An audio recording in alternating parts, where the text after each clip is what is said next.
about a God mighty to save. This is the might of God on full display to do in us what we can't do, because it's the decisive deliverance that our God desires.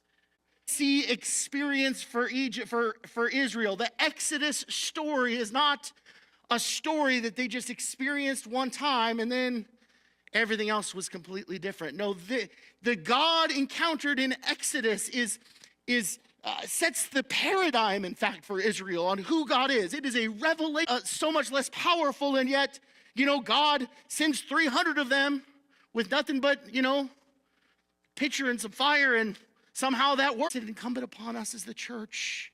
Can we be open to the changes that God wants to make in our lives? Not just the one-time change, we were this dirty dog sinner, just far from God, and we came to an altar and we're saved, and, now we show up on Sundays, so we're good. No, I'm talking about the ongoing, life-changing things that God continuously seeks and desires to do in your heart and in your life. If you want you to do this, and I'm calling you to this, and I want to equip you into this new ministry or to work in this new way, or as us as a church, hey, I have plans for you and how you can be the church in 2024 for the sake of Union County. And it might look different, it might be new, but can God make those changes in us?